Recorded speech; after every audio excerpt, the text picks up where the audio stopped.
Mientras seguía el dinero me di cuenta de que casi todas las ideas que tenía acerca del capital no son ciertas. Es curioso el hecho de que nos planteamos muy pocas preguntas sobre cosas cotidianas, como por ejemplo, cuando vamos a un banco y pedimos un préstamo de, digamos, $50.000 o 50.000 libras. ¿Qué pasa en realidad? Veamos. Muchas personas viven la vida basándose en unas ideas que se alejan mucho de la realidad. Lo que en realidad pasa es que si pides 50.000 libras, escriben que en tu cuenta hay 50.000 libras. Eso es todo lo que hacen.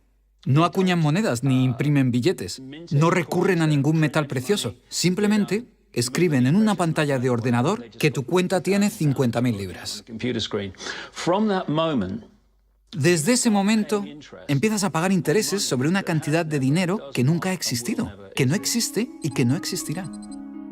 Resulta que los bancos prestan unas 9 veces más dinero que la cantidad que en realidad guardan en sus cámaras. Y esto es posible gracias al préstamo conocido como reserva fraccionaria.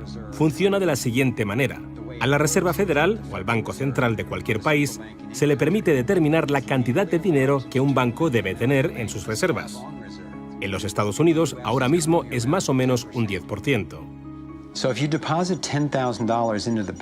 Así que si depositas $10.000 en el banco separa el 10%, es decir, $1.000, y luego opera en el mercado con el resto. Por ejemplo, ahora llega otra persona al banco y pide un préstamo de $9.000 para comprarse un coche.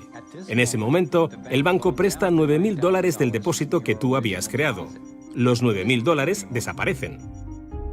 Entonces, la persona que solicita el préstamo paga al vendedor del coche y éste ingresa la cantidad en otro banco que forma parte del mismo sistema bancario central. Estos $9.000 se consideran un nuevo depósito y así continúa el proceso sucesivamente. El dinero se vuelve a depositar y se vuelve a prestar hasta que el depósito inicial de $10.000 se convierte en $100.000. El sistema bancario acaba de crear $90.000 simplemente prestando el dinero. Aparentemente todo empezó con los orfebres del siglo XVII, cuando la gente acudía a ellos para comerciar con oro. El oro era muy pesado para llevarlo de un sitio a otro, así que la gente comenzó a guardarlo en cámaras y comerciaba con recibos. Aquellos recibos fueron los primeros billetes.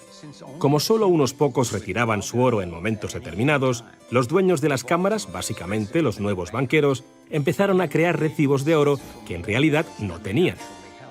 Entonces prestaban esos recibos y les aplicaban unos intereses al dinero prestado, al oro, que en realidad no tenían. Así nació nuestro sistema de reserva fraccionaria. En este sistema, los banqueros consiguen hacer dinero de donde no hay nada, mientras que el resto de nosotros tenemos que trabajar para ganárnoslo. Esto ha provocado una forma moderna de servidumbre donde la masa de la sociedad trabaja para pagar su deuda con los bancos.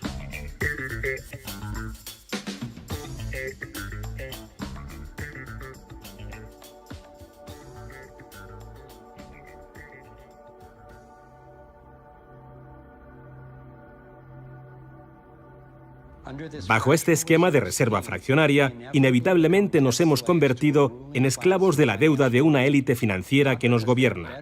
No porque sean mejores o más inteligentes que nosotros, sino porque han manipulado el sistema para beneficiarse de una gran parte de la gente de este planeta. Catherine Austin Fitts es experta en este tema. Fue ayudante del Departamento de Vivienda y Desarrollo Urbano de Estados Unidos bajo el mandato del presidente George Bush Sr. y luego asesora de la administración de Clinton.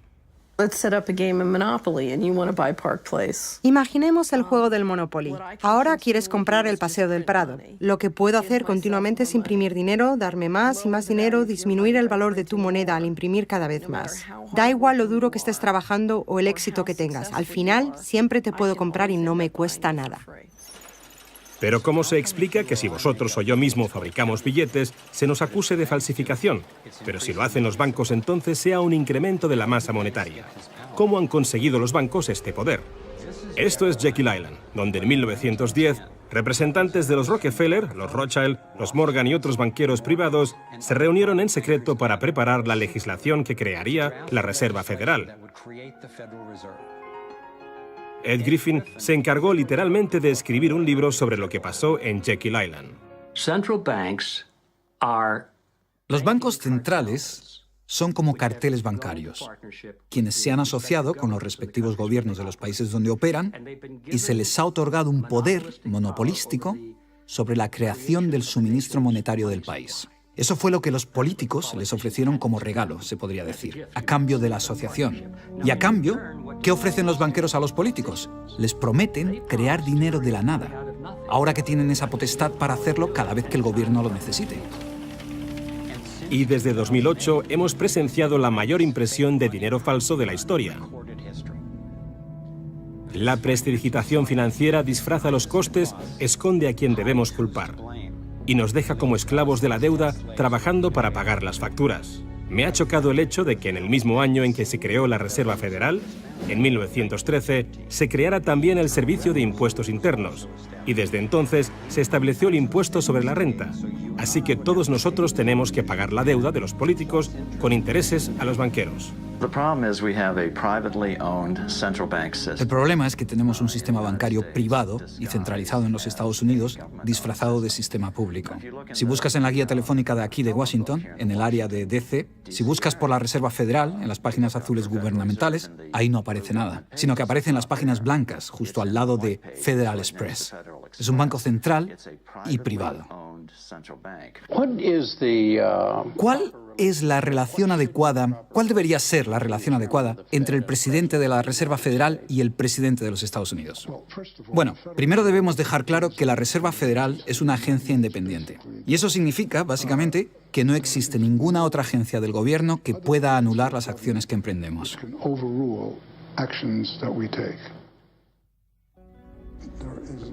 Que no existe ninguna otra agencia del gobierno que pueda anular las acciones que emprendemos. Tenemos un banco privado que imprime dinero en beneficio del Tesoro. La Reserva Federal imprime dinero en un sistema basado en la deuda, que crea escasez, pero coloca a un grupo de privilegiados en una posición en la que tienen acceso a todos los datos sobre la economía, mientras que nosotros continuamos en la ignorancia. Así que tenemos a un pequeño grupo de banqueros que entienden los datos de cómo funciona el dinero en la economía y se les proporciona la habilidad de imprimir dinero de manera que se sigue protegiendo a los privilegiados mientras que el resto nos hundimos. Catherine hizo la prueba de comparar una economía sana con un toroide vibrante, equilibrado, que fluye libremente y que se autoenergiza, en contraposición con lo que está pasando actualmente en nuestra economía. Tenemos un sistema muy dinámico que intenta optimizarse, pero en el centro se entrelaza con una solitaria. La solitaria actúa en el cuerpo inyectando una sustancia química que hace que te apetezcan las sustancias que le resultan beneficiosas a ella y que para ti son perjudiciales. Tienes un parásito que te manipula y que se alimenta a costa del organismo. Vivimos en un sistema económico que imita a la solitaria, donde la élite financiera sería la tenia y se está alimentando de nosotros, y no les gusta que se descubran sus artimañas. Después de que Catherine comenzase a destapar la corrupción del gobierno en los más altos niveles, el FBI llevó a cabo una redada en su compañía y le requisó sus pertenencias. Tuvo que ir de juicio en juicio durante 10 años hasta que la declararon inocente. Así que tenemos a la Reserva Federal, una corporación privada con el monopolio de crear dinero, pero sin tener que rendir cuentas y que además está apoyada por el gobierno con el monopolio de la fuerza.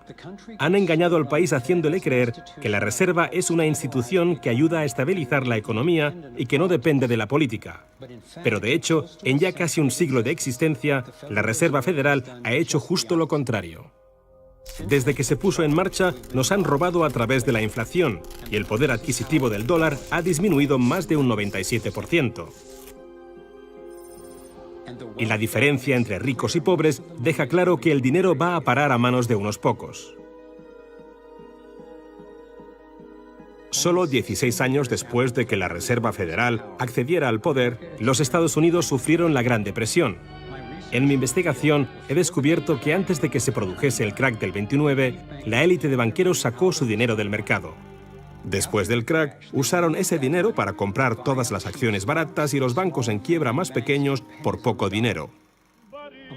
Entre los banqueros que consolidaron su fortuna de esta manera, encontramos a los Rothschild, los Rockefeller y los Morgan.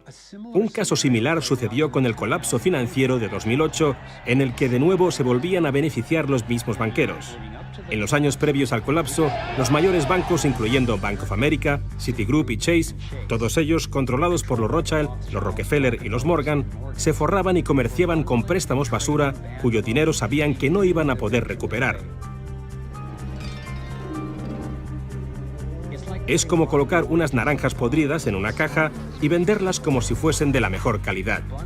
Los que habían embalado ese producto sabían que tarde o temprano alguien abriría la caja y vería que no contenía nada de valor, ya que al fin y al cabo ellos habían empaquetado dichas cajas. Cuando las naranjas podridas, lo que conocemos como créditos basura, los derivados y las coberturas por incumplimiento crediticio se descubrieron finalmente, acabó por afectar a todo el mundo. La gente empezó a perder sus casas, trabajos, negocios y fondos de jubilación. Mientras tanto, los grandes bancos, que fueron los que en realidad crearon el problema, fueron los únicos a los que rescataron. ¿Y eso por qué? ¿Por qué iba la Reserva Federal a dar a los bancos billones de dólares aunque la mayoría de los estadounidenses estuviera en contra de que los rescatasen?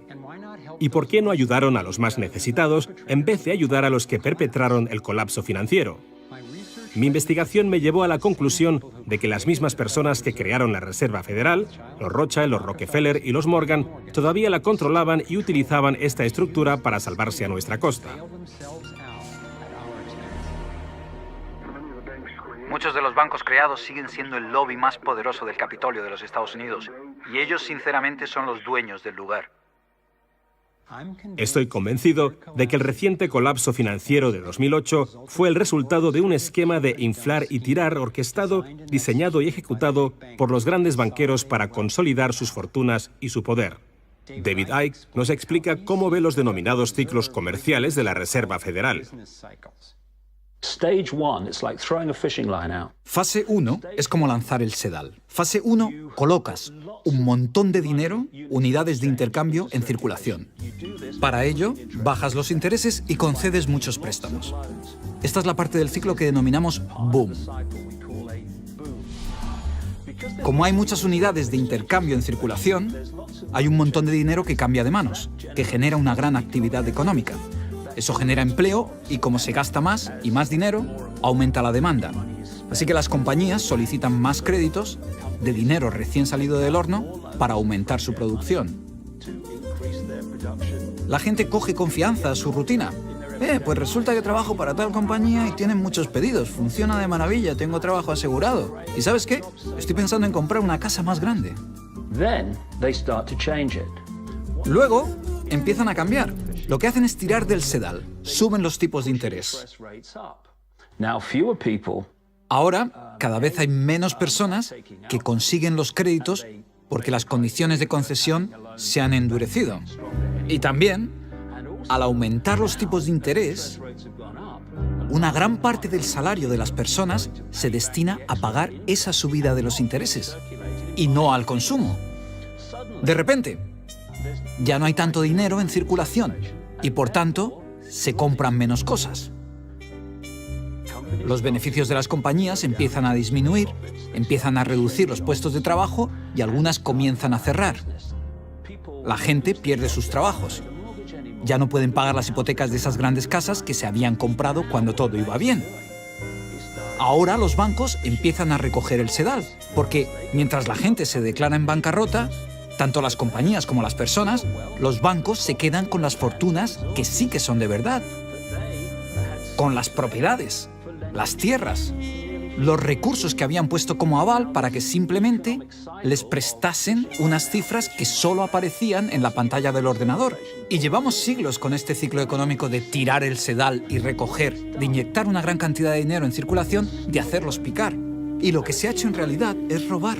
Y se ha propiciado que se acumule la verdadera riqueza del mundo en manos de unos pocos.